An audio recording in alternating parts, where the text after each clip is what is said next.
오늘 읽을 성경 분량이 어디예요? 민수기 1장, 2장, 3장, 4장입니다.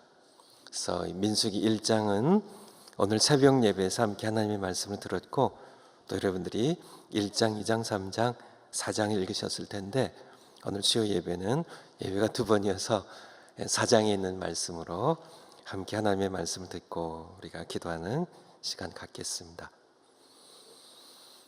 출애굽의 어떤 여정으로 본다면 출애굽기 13장이 드디어 애굽 땅을 출발하는 라암셋에서 출발합니다.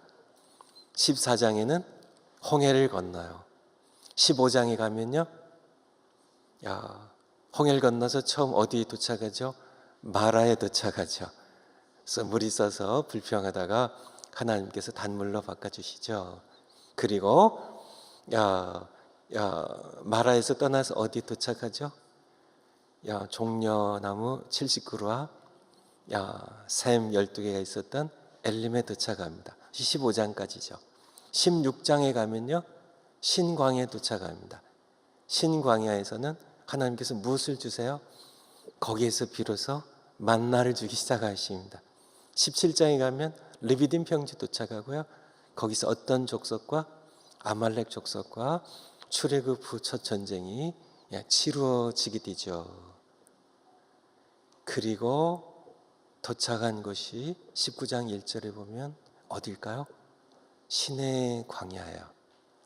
시내 광야, 시내의 산이 바라다 보이는 시내산 밑에 시내 광야입니다. 시내 광야에 도착한 것이 첫해 주전 1446년입니다. 첫해 셋째 달 1일이에요. 셋째 달 1일. 2달 반이 시내 광야에 도착할 때까지 지나갔습니다. 그리고 거기에서 출애굽기 40장에 보면 2절에 보면 성막을 세우는데 둘째 해 첫째 달 1일이에요. 제2년 1월 1일에 성막을 세웁니다. 민수기 1장 1절에 보면 둘째 달 제2년 2월 1일에 인구조사를 실시합니다. 인구조사를 3번 민수기 1장에 이스라엘 자손이 애굽 땅에서 나온 후 두 번째 해 제2년 2월 1일에 여호와께서 시내 광야 회막에서, 이 시기 시내 광야, 바로 시내 광야까지 도착했습니다. 여기서 거의 1년 가까이 지내요. 그래서 우리가 함께 보았던 것처럼 여기에서 하나님께서는 계명을 주시고 성막을 짓게 하시고, 그리고 레위기의 모든 말씀들 주시고 민수기로 넘어오게 되죠. 민수기에 와서 이제 가나안 땅을 정복하기 위한 준비예요. 출정 준비. 그래서 오늘 새벽 말씀처럼 하나님께서는 3절에 보면 이스라엘 중 20세 이상으로, 몇 세 이상이요? 20세 이상으로 싸움에 나갈 만한 모든 자를 이제 가나안 정복 전쟁을 치르기 위한 준비입니다. 남자들 가운데 20세 이상의 남자들 계수하는 그런 계수를 하게 되고, 그리고 이제 내일 읽게 되겠네요. 민수기 10장 11절에 보면 드디어 제2년 2월 20일에 이제 회막에서요, 하나님께서 계신 바로 그 성막, 하나님의 영광의 구름이 떠오릅니다. 떠오르면 어떻게 돼요? 다 이제 짐 싸가지고 텐트 걷어가지고 함께 이제 네 진으로 나눴거든요. 그래서 맨 앞에 이제 유다를 포함한 세 지파가 첫째 진이 출발하고, 그 다음에 르우벤과 함께 세 지파가 출발하고, 이제 레위인들이 성막을 이제 오늘의 말씀이 그 말씀인데요.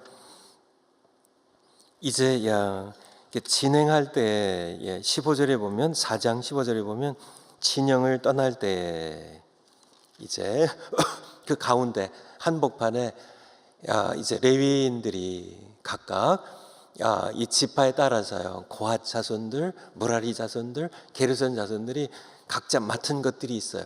오늘 함께 읽는 것은 고핫이야. 레위라는 야곱의 12 아들들 가운데 이 레위의 레위 12지파 가운데 레위 지파의 후손들이죠. 후손들 가운데 특별히 고핫이라는 레위의 아들의 후손들이 감당해야 될 부분을 함께 읽었습니다. 3절에 보면 곧 3절에 4장 3절입니다. 곧 30세 이상으로 50세까지 회막의 일을 하기 위하여 그 역사에 참가할 만한 자를 모든 자를 계수하라.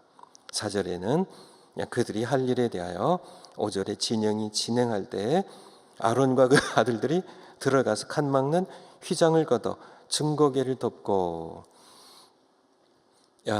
바로 성소와 지성소를 막는 칸 막는 휘장을 걷어 증거궤를 덮고, 이 말씀 가운데 보면 진영이 이제 출발합니다. 이제 나팔을 이제 울려 부르면 이제 진영이 출발을 하죠. 이제 준비들을 하죠. 그러면은 레위 지파 가운데 이 고핫 자손들은 이제 그들이 해야 할 일이 있는데, 그들이 성소에 들어가면은 죽어요. 죽어요. 그래서 누가요? 아론과 그의 2 아들이 엘라살과 이다말이 들어가서 먼저 다 싸요. 이 성소 안에 있는 이 모든 기구들 다 쌌는데 가장 먼저 무엇을 쌀까요? 증거궤. 증거궤 다른 이름이 뭐예요? 법궤 혹은 언약궤를 가장 먼저 쌉니다. 가장 먼저 쌌는데 뭐를 먼저 싸요? 휘장을 걷어서 증거궤를 먼저 덮어요. 아시겠죠? 지성소에 들어갈 때, 지성소 들어갈 때 맡겼던 휘장으로 먼저 증거궤를 덮어요. 그 다음에요, 6절에 보면 그 위를 해달의 가죽으로 덮어요. 그리고 그 위를 청색 보자기를 덮고 채를 깨어서 넣으면 이제 그 다음에 고핫 자손들이 나중에 들어와서 메고 이제 떠나는 겁니다. 그것뿐만 아니라 7절에 보면 진설병의 상을 어떻게 해요? 청색 보자기를 덮어요.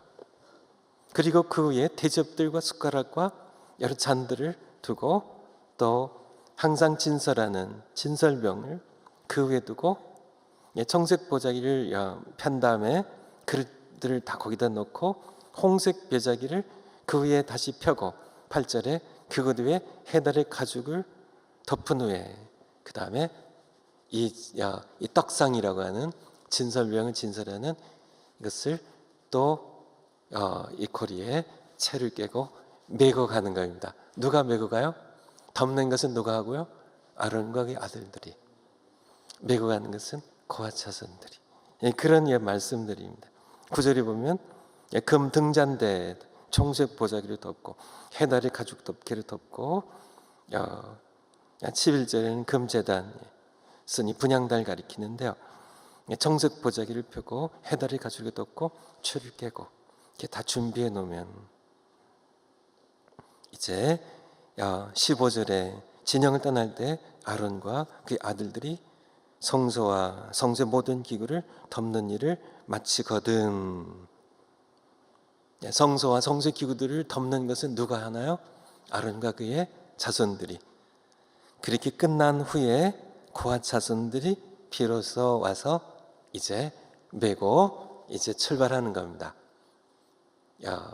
이 과정을 말씀을 좀 길게 드렸는데요. 오늘 이 말씀을 배경으로 해서 한 가지만 함께 하나님 주시는 교훈의 말씀을 듣고 기도하는 시간을 가지려고 합니다. 다시 4장 3절로 가보면 이 고핫 자손들, 그들 가운데 이제 회막에서 섬길 사람들을 뽑을 때 몇 세 이상으로요? 30세 이상이었습니다. 그런데 아까 1장 3절에서는요, 전쟁 때 나간 사람은 몇 세 이상이요? 20세 이상이에요. 여기 담긴 것에 대하여 그렇겠거니 이렇게 생각할 수 있지만은, 이 말씀을 통하여 이렇게 제가 이렇게 말씀을 보면서 제게 이렇게 다가온 것이 무엇이냐면, 왜 전쟁터에 나가는 것은 20세고 회막에서 봉사하는 건 왜 30세일까 하는, 성경 말씀 보니까 전쟁터보다 더 위험한 것이 바로 하나님 앞이었기 때문에요. 더 위험한 것이. 이 말씀 가운데 보면 15절에 보면 그와 자손들이 와서 맬 것이니라. 그러나 성물은 만지지 말라. 그들이 죽으리라 말씀합니다. 19절에 보면 그들이 지성물을 접근할 때 그들의 생명 보존하고 죽지 않게 하기 위하여. 20절 같이 한번 읽겠습니다. 시작. 그들은 잠시라도 들어가서 성소를 보지 말라. 그들이 죽으리라. 성경적으로 보면 이스라엘 백성들이 전쟁터에서 죽은 숫자보다 하나님 앞에 성소나 언약궤를 잘못 만지거나 보아서 죽는 숫자가 더 많아요. 이미 벌써 아론의 두 아들 나답과 아비후가 죽었습니다. 하나님 앞에서 하나님이 경고와 경고를 하시는데요, 지난주일 말씀인가요? 저지난주의 말씀인가요? 하나님은 굉장히 위험한 분이세요. 하나님 위험한 이유는 그분의 의 때문입니다. 그분의 완전한 거룩하심 때문에 그래요. 하나님 앞에 함부로 나가면 죽습니다. 거기서 죽으리라고요. 민수기서의 말씀인 것처럼 백성들이 탄식합니다. 우리가 다 죽으니 어떻게 하면 좋겠냐고. 그런 말씀인 것처럼 하나님 앞에 나가서 사람이 더 많이 죽어요.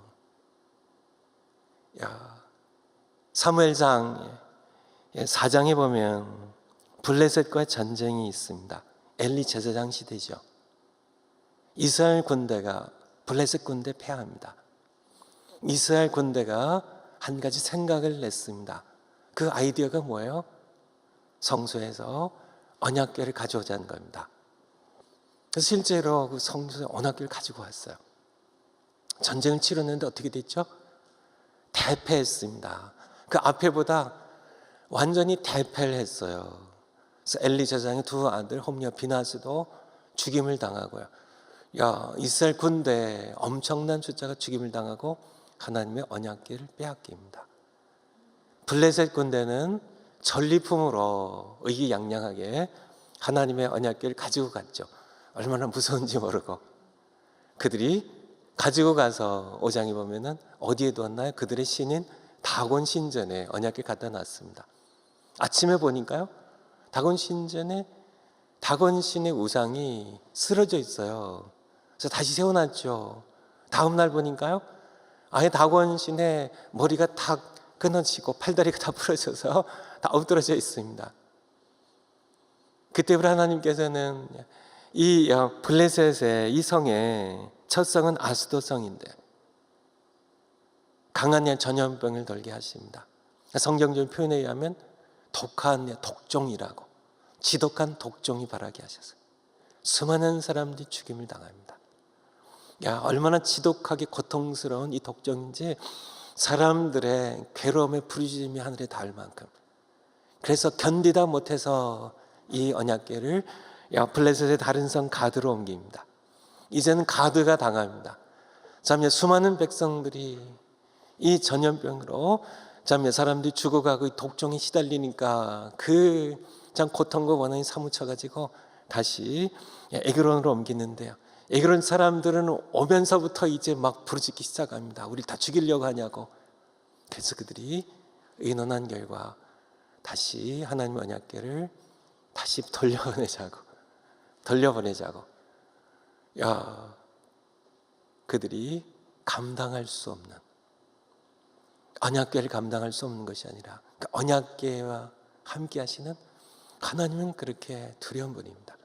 그래서 그 블레셋의 이 술사들이 어떻게 돌려보내냐 이제 방백들이 일어나니까, 그러면 이 독종 모양의 종기 모양의 금으로 만든 금종기 5개랑 쥐 모양 5개를 써보니까 뭐 성경에 나와 있지 않으니까 정확하게 모르겠지만은 지난주에 말씀드린 것처럼 흑사병하고 비슷한 그런 일종의 그런 전염병이었던 것 같아요.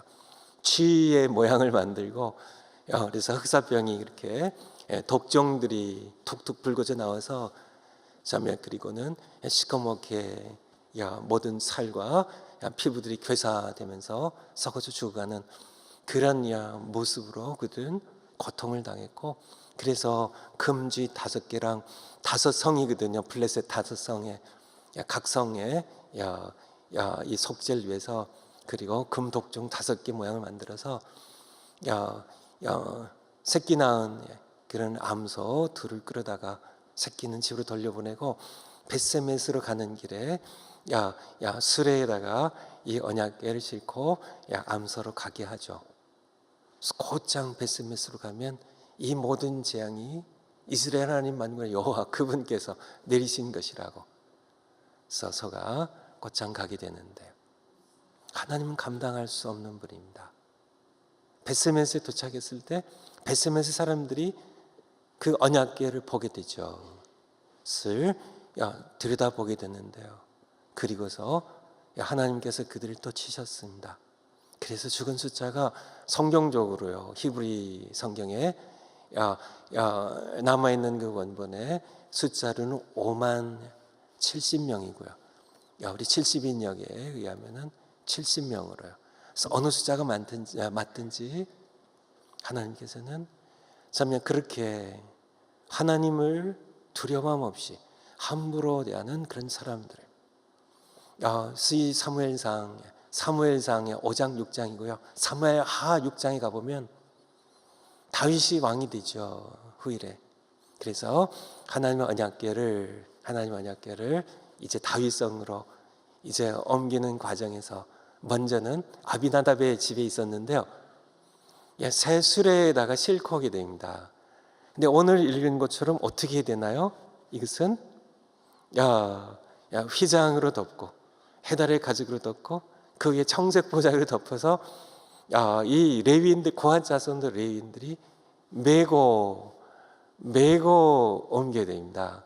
수레에 옮기게 되죠. 블레셋 사람들이 수레 옮길 때는 무지한 이방인들이니까, 하나님에 대해서는 무지한 이방인들이니까 그냥 두셨던 것 같은데,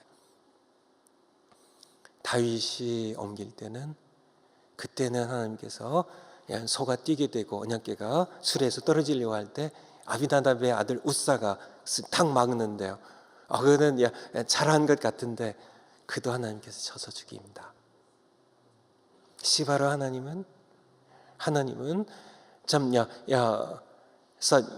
고핫 자손들 가운데 회막에서 섬길 사람들, 성소와 성소의 기구들을 옮기는 이 사람들을 뽑을 때 더 신중해야 됩니다. 그래서 젊어가지고 이렇게 행동이 좀 견설하고 티껍고 이렇게 행동하다는 죽어요. 그래서 죽으니라 하신 말씀처럼 더 나이가 들어서 전쟁터보다 전쟁에 나가는 그런 칼이 있고 창으로 싸워서 찔리고 죽어가는 전쟁터보다 사실은 더 위험한 것이 하나님 앞에서의 삶이고 하나님을 모시는 일입니다.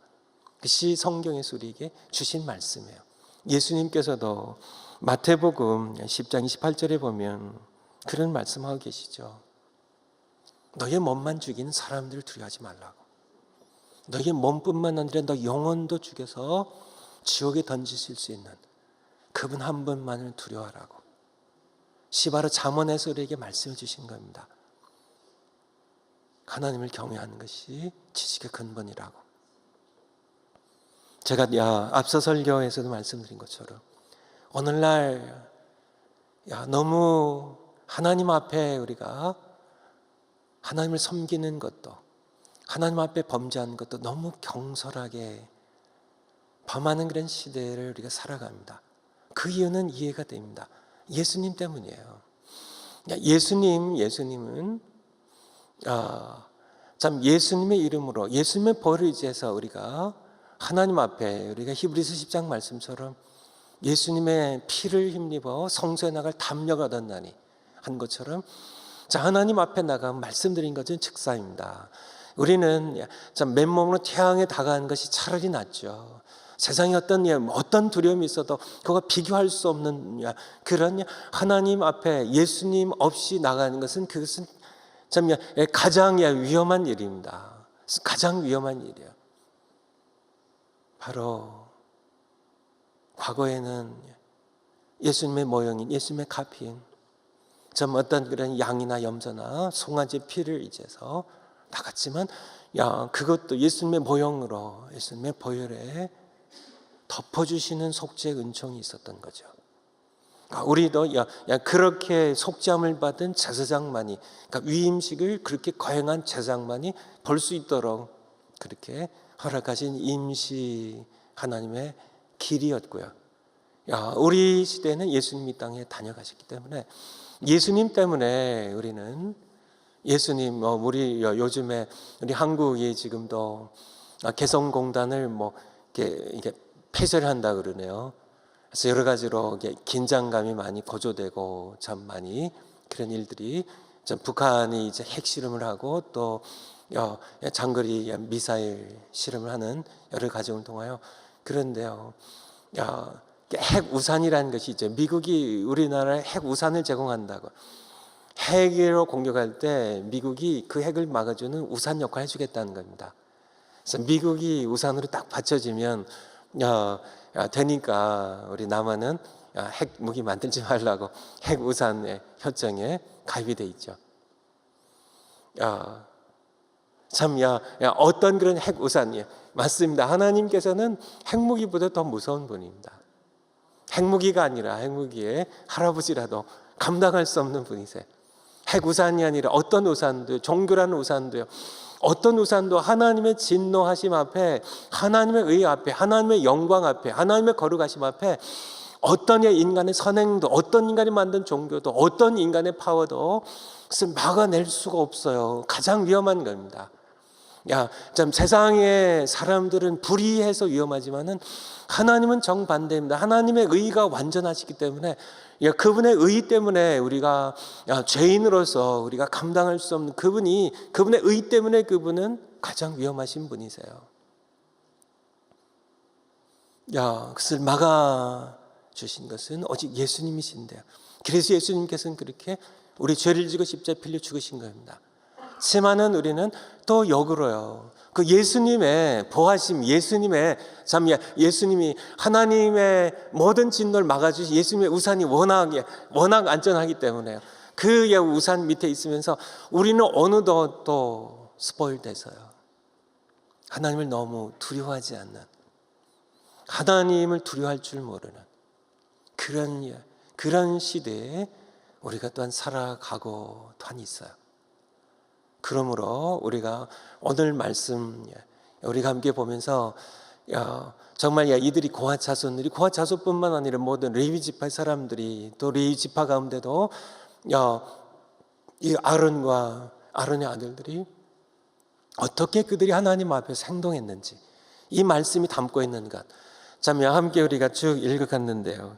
함께 교독을 했는데 진설병상에 청색 보자기를 펴고 대접들과 숟가락들과 주발들과 붓는 잔들 그 위에 두고 또 항상 진설한 떡을 그 위에 두고 그 위에 또 홍색 보자기를 그 위에 펴고 그것을 가들에 해달에 가죽 덮개를 덮은 후에 그 채를 꿰고 준비해 놓으면 이제 제사장들이 아론과 그의 자녀들이 준비해 놓으면 그 자손들이 와서 그것을 메고 이제 행진을 하게 됩니다. 이 과정들 이렇게 보면서 이들이 조금 잘못하면 죽어요. 이 일들을 우리는 그냥 그렇게 시큰둥하게 읽어갔지만은 이것은